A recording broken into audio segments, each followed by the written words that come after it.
In this unit, we will be talking about academic and behavioral interventions. So, in the next few slides, we will talk about some top trends to watch out in special education in today's world. Unlike in the past, today there is a stronger call for special education to step up and improve efficiency by implementing evidence based practices and also to provide greater accountability on key performance indicators. There is also an emerging paradigm shift towards recognizing that specially designed instruction needs to be provided within a multi-tiered system of support framework in order to address individual students' high and low needs, regardless of their setting, along with guidance on what this looks like and how to make it actionable. Today, at least 47 states have signed on to a national common core curriculum. And this has a major impact on public schools and will require a shift in focus. States are also in the process of developing a common core assessment system, and there will be more research needed and information available on best practices for the assessment and instruction for this subgroup. It will also be necessary to recognize the need to implement evidence based practices that support second language acquisition through the IEP process.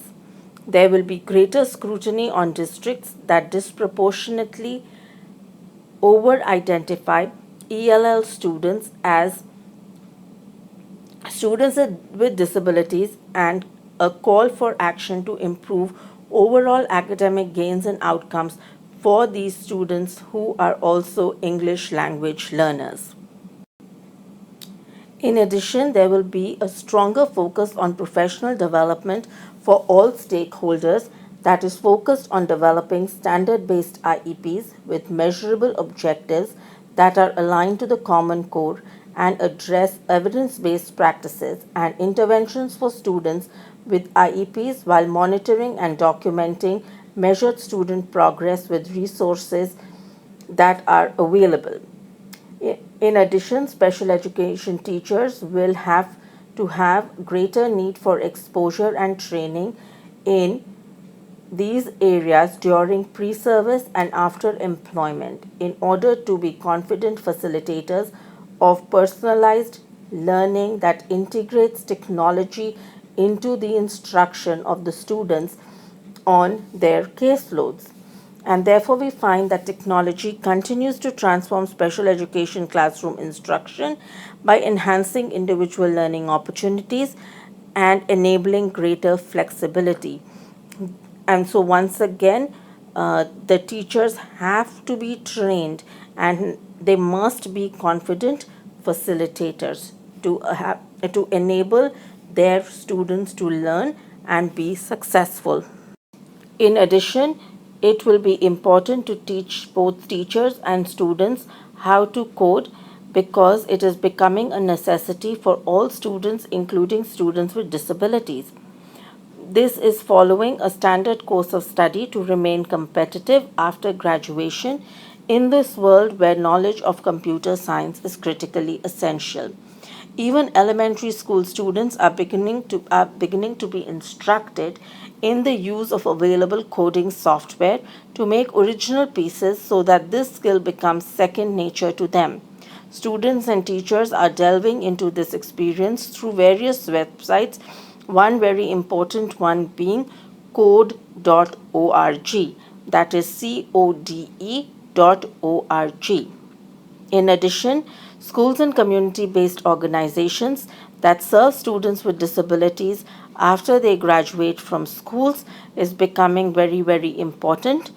And there is a stronger push to develop specialized program to prepare students with disabilities for employment, thus impacting transition programs which need to become stronger. In addition, addressing the assessment and instructional needs of English language learners who have also been identified with special education is continuing to increase.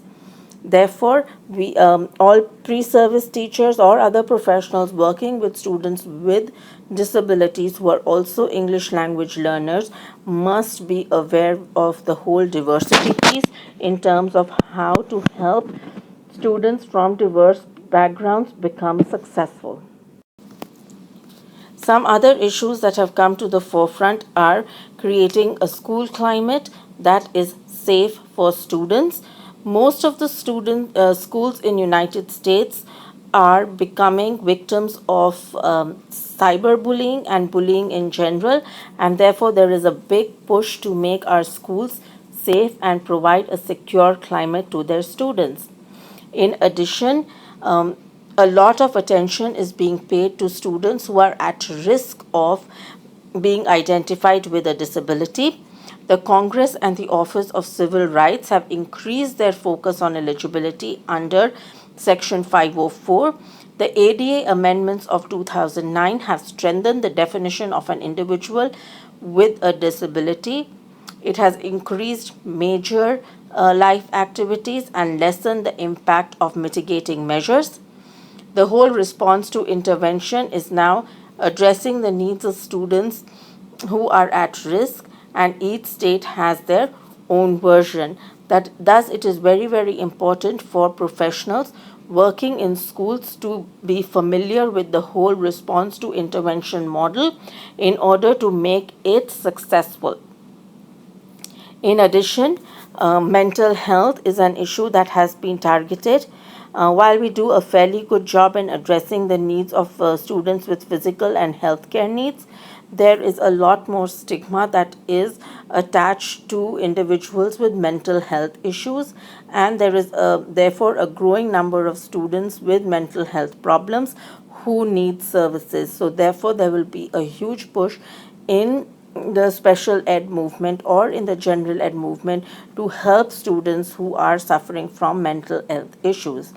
Another big issue that has come to the forefront is the idea of virtual special education, and this is largely because of the advancement in technology. There are virtual education programs that are being developed and being offered throughout the world, and of course, our own program being one of them. Therefore, it is a trend that is also impacting special education.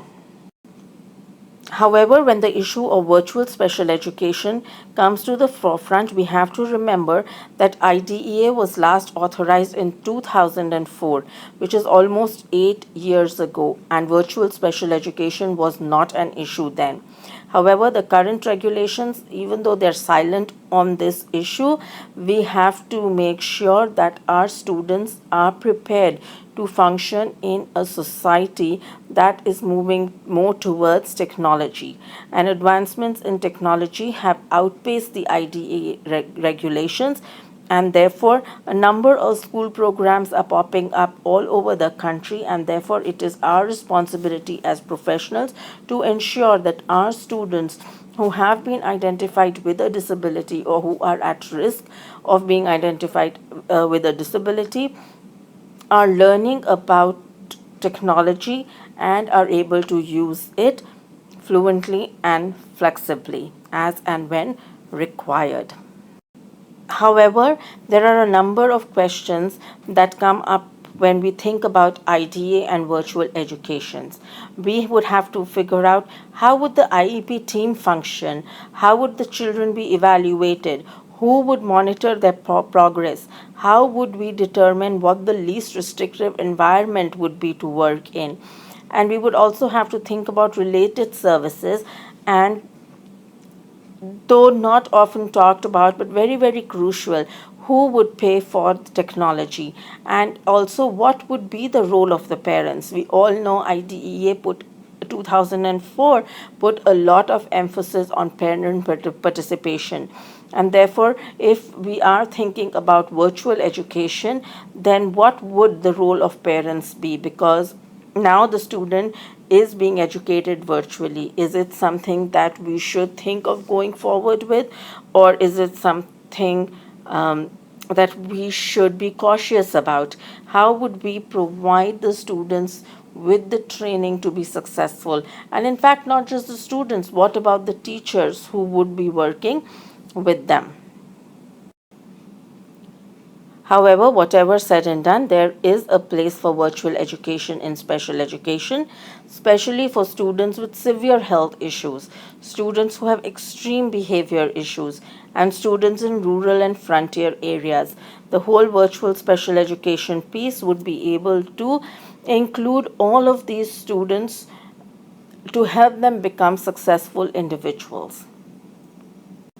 So, virtual special education is definitely something that we should keep an eye on, and it is definitely something that is trending.